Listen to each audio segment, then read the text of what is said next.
pandemic has affected all aspects of life across the world, particularly life and livelihoods of poor people. What will be the long term impacts? You said, and we've seen the unraveling misery and the tragedy in this country, particularly on the lives of the poor, the marginalized. We've seen the migrant worker crisis. We have seen how daily wages, informal sector worker have had to go through even hunger. And it's really been a difficult phase for the country. But you are asking me specifically about the long-term impact. They're going Yes, to sir. be multi-layered impacts that we're looking at. The first is that we will need to really understand that public health is not something that can be is dawning on everyone, that we need serious investments in the public health system. So that's on the brighter side. The second, again, which hopefully is on the brighter side, is that people are recognizing that, that the current economic model is not sustainable. And therefore, I really feel that the pandemic is providing us an opportunity to reboot the entire economic model, an economic model which is centered more around humans and which is more climate friendly. At some level, the complete stop down made us realize that we cannot continue this level of running, this level of wanting to have more. The market-led economy is not going to work. So that's a big one, rebooting of the economic model. The third, I think, which is also a long-term impact, is I think, and this is something that needs a lot of thinking through, the levels of globalization that we've reached are going to be rethought of. As in, at this moment, if you really look at a product, one component is produced in China, the assembling is done in India, the raw material is coming from somewhere in Africa, the other raw material is coming from somewhere in Latin America. But that's going to change, and that's going to be a lot of strategic thinking that will also change. So there's absolutely no doubt this is an unprecedented crisis, but I'm looking at the brighter side, that may be a rebooted economic model where humans are at the center. What will be your prescription to overcome the long term impacts? In some ways, I've already given you the prescriptions, what needs to be done. Maybe I'm just being hopeful and saying that that's going to happen. But what we certainly need to do is recognize that the current developmental trajectory we have, which is built on exploitation of natural resources, is not sustainable. So the first prescription is a recognition of any economic model, the way the society economy is organized, will need to recognize the planetary boundaries. We need to respect Mother Earth, and we need to have sustainability at the center of whatever we do. Second, what we have realized is that the current framework of this economic model, which is essentially favoring the top 1%, which essentially the richer, is not going to be sustainable. And we've seen that, as in just a pandemic, if it leads to almost 30 to 40 crore of Indians now going back below poverty line, and they just come out of poverty line, and if this pandemic has hit us that, I think that recognition, and unfortunately now I think that even the captains of industry, including the policymakers, have started recognizing that this model will not work. So that's the second, where, as I've already said, the humans are at the center. How do we start relooking at both, why does migration happen? Can you ensure some livelihood and employment for people in the regions where they come from? And I'm just giving you very shorthand, quick responses. The second is, wherever they even come, once they migrate, the habitations that they live in, are they really livable? Third, do they get really minimum wages? And minimum wages is something which is part of Indian policy framework. But increasingly now people are talking of not minimum wages, but living wages. and living wages are where people get the wage which is needed for life with dignity. So that's something that we'll need to relook at. Then we'll need to look at whole question of labor rights, how are profits shared. So there are going to be multiple responses to this major crisis. But I must say, the crisis is devastating.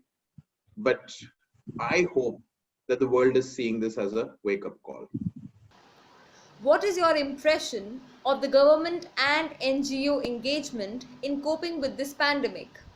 This pandemic and the magnitude of what it has done to the country and globally is absolutely unprecedented. Nobody was prepared. Nobody even was able to understand mammoth impact that it will have on people, on society. So let me start by saying that nobody had the resources to respond to the crisis. And this was a moment where we did see uh, government actually step up its game and try and provide a lot of support to, as I said, ranging from some very basic needs like food to moving towards providing uh, unemployment dole and other services. Civil society, on the other hand, I must say that has done an absolutely remarkable job. They were the ones to immediately get out of their comfort zones, get out of their regular organizational work, and started providing relief and humanitarian support to the massive crisis that we saw. And in this, the government and civil society started working together. But let me still say, I think it's important to nuance it. What we saw was a very good collaboration in many spaces, particularly in terms of providing services to the common people. But we should not forget the fundamental pieces in this conversation. One, that a lot of this crisis could have been avoided if the government had taken the right policy decisions. A lockdown within few hours is not what we saw anywhere in the world. We could have been given 2 days to prepare for it. It just did not make sense when you saw people walking on the roads. I think it was a human tragedy of unheard proportions, and still we only saw police stopping them from walking. Instead of that, the government could have provided trains and buses, which they eventually did. So we need to understand that government could have taken the right policy decisions, which would have probably lightened the burden of the crisis. On the other hand, civil society, as I said, has done a brilliant job. Uh, but the government, civil society have come together on services. Wherever civil society is asking tough questions, for instance, where is the PM CARES money getting invested? I think that's an important question to ask, and that's a question that the media should ask, the civil society should ask. But on that, there's no dialogue happening. So that's how we need to look at the entire coming together of civil society and government. The pandemic has widened inequalities in the society. How can we turn these challenges into opportunities to leapfrog and bridge the divides? Widened inequality, yes, completely. You clearly see the inequality. On the other hand, what you saw, even middle class, upper middle class, service class people uh, did feel the pinch of the lockdown, early lockdowns. At some level, they were saying, "Oh, we are comfortable. We are getting more time with family. We are watching Netflix and so on." And whereas the poor actually had no savings and they were sleeping hungry. So this inequality has become more stark at multiple levels. I think what is important is for the government, policymakers, thinkers to recognize that this is an unacceptable level of inequality for any society. The society will collapse. As in, I feel that the moral authority of any society is is completely eroded with the levels of inequality. As in, it's totally unacceptable that there are people who are comfortably sleeping, and there are not just thousands or lakhs, probably crores who are sleeping hungry. So once this recognition is accepted, I'm very sure that there are several steps to create a more equal and just society. And I have already highlighted some of them, but let me just say a few of those again. Just ensuring that you're ensuring, say, the ownership of natural resources for the poor and marginalized people, which will then ensure livelihood for them in the rural areas where they live. You ensure living wages for everyone. You ensure the basic rights for everyone. You ensure that there are certain social rights of people, like even right to education, right to health, are provided by the government. So it is really reconceptualizing how society is run. We have those ideas. Those ideas have been given lip service, but I think this is a moment where we need to ensure that we convert those ideals into reality. Sir, coming back to Oxfam, how has Oxfam responded to the COVID-19 pandemic? Okay, so Oxfam has done multiple responses. We started with the immediate humanitarian response. The first response that we had was providing hot cooked meal to people who were not being able to access food. Then we moved to providing people dry ration, and we have done that with I think 3 lakh plus people. We've provided food to them for more than a month. Then what we also did, which was an interesting Oxfam, we've never done that earlier, actually providing personal protection equipment to a range of people, from army people to police personnel to the bulk was to the frontline health workers. As we all know, and we've been reading, that even in a city like Delhi, which is our national capital, the medical staff did not have adequate PPE, particularly in the early weeks and the early months. And we were providing that across the country. So particularly the frontline health workers. The next was what we did was to try and train frontline health workers and several other not-for-profits, voluntary workers, in terms of what needs to be done during a pandemic of this kind. As we all know, that initially the awareness was extremely low. And the fifth big piece that we worked on was working with state governments in taking information to the communities. So we worked with almost 50 lakh people, as in we reached 50 lakh people, in helping them understand what COVID is, what does it mean. They do not need to discriminate with somebody who has COVID. How can panchayats actually create their own quarantine wards? So just reaching out public awareness campaigns with state governments across the country.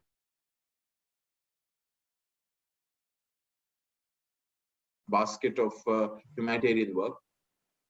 Now we are working on reviving the local economy, and we are providing people the basic resources to kickstart their own basic livelihoods.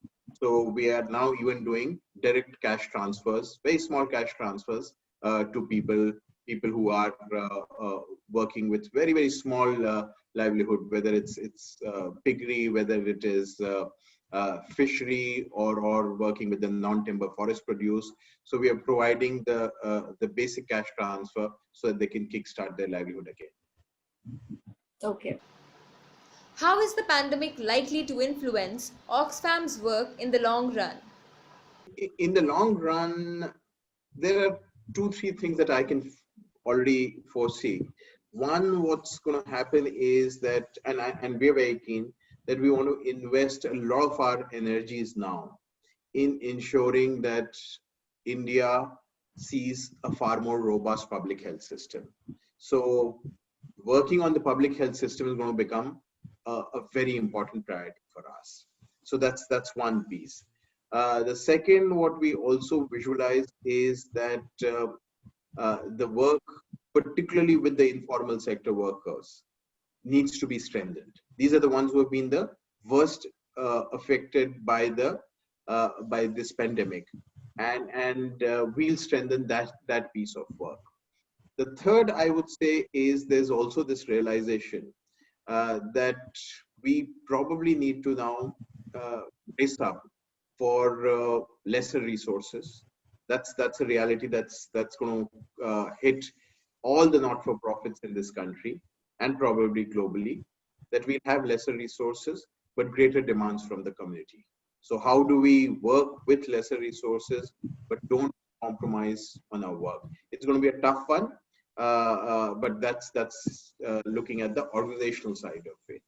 And finally, I would just say that try and build new alliances, work with new people, because this pandemic, on the one hand, has unfolded a tragedy of humongous proportions, but on the other hand, it's also made people realize from all walks of life that now we need to fundamentally relook at how we work, how society is organized. And in that, I think Oxfam can play a very important role of bringing people together, convening, rethinking about our economic model, our social model. So that's something that will also be an important aspect of our work. Since we may have to live with the virus for a long time, how should the NGO sector prepare for the future?